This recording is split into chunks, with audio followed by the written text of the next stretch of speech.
Hey hello guys, welcome back to the channel our study Adda. Guys आज हम start करने वाले हैं एक और इम्पोर्टेंट अनौपचारिक पत्र जिसका टाइटल रहेगा माँ की ओर से छात्रावास में पढ़ने वाली बेटी को पत्र। क्या एक बेटी है जो छात्रावास में पढ़ती है यानी हॉस्टल में पढ़ती है यार, उसको माँ लेटर भेजती है। तो अगर ये क्वेश्चन आपके क्वेश्चन पेपर में आता है तो फटाफट से इस लेटर को आप लिख सकते हैं और अच्छे से याद कर लेना, क्योंकि हमारे बोर्ड एग्जाम में 3 मार्क्स के लेटर आते हैं, मतलब पत्र आते हैं।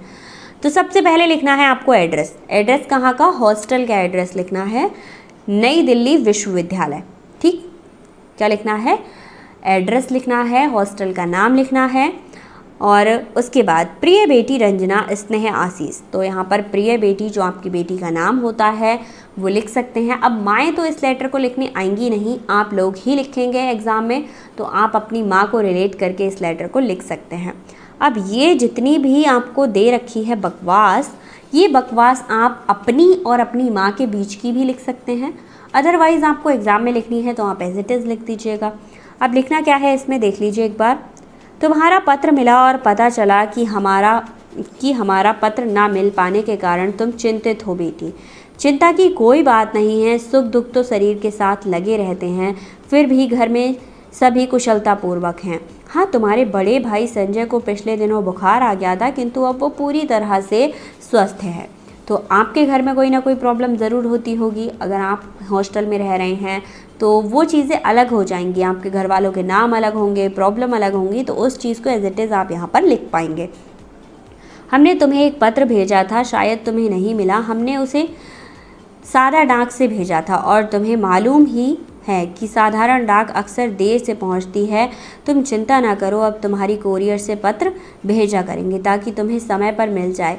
देखो, अपने खाने पीने का ध्यान रखना, आइसक्रीम जैसी ठंडी चीज़ें मत खाया करो, बाज़ार की चाट पकौड़ी से परहेज़ किया करो। अपने स्वास्थ्य का ध्यान रखना तुम्हारी जिम्मेदारी है, क्योंकि हम लोग तो वहाँ पे हैं नहीं, तो अपनी हेल्थ की जिम्मेदारी तुम्हें खुद ही रखनी होगी। उसके बाद इस लेटर में क्या लिखना है?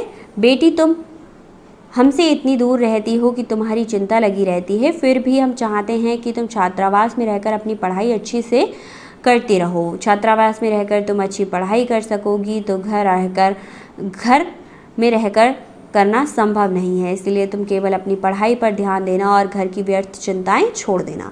अब ये सारी चीज़ें आप अपने और अपनी मदर को रिलेट करके लिख सकते हैं। लास्ट वाली लाइन्स एज इट इज़ लिख दिया कीजिए, बस दोस्त का या फिर जो नाम होता है उसको चेंज किया कीजिए। संजय और विजय तुम्हारे दोनों भाई बिल्कुल अच्छे हैं, तुम्हें हर वक्त याद करते रहते हैं। तुम्हारे पिताजी की ओर से तुम्हें ढेर सारा आशीर्वाद। लास्ट में तुम्हारी माँ सरोज, तो यहाँ पर आप अपनी माँ का नाम डाल दीजिएगा। तो ये हो गया आपका, अगर आप अपने हॉस्टल में हैं और आपकी माँ आपको लेटर लिखती है वो, तो ये अगर आपके एग्ज़ाम में आता है तो आपको कुछ इस तरीके से लिखना है। होपफुली आपको समझ आया होगा। सारे अनौपचारिक पत्र और औपचारिक पत्र मेरे चैनल पर प्रोवाइड हैं, अगर चेक नहीं किए हैं तो फटाफट से जाओ डिस्क्रिप्शन चेक करो, वहाँ पर लेटर करके एक प्लेलिस्ट लिंक दिया है, उसे चेक करके आप सारे लेटर्स देख सकते हैं। मिलते हैं नेक्स्ट वीडियो में। Thank you so much.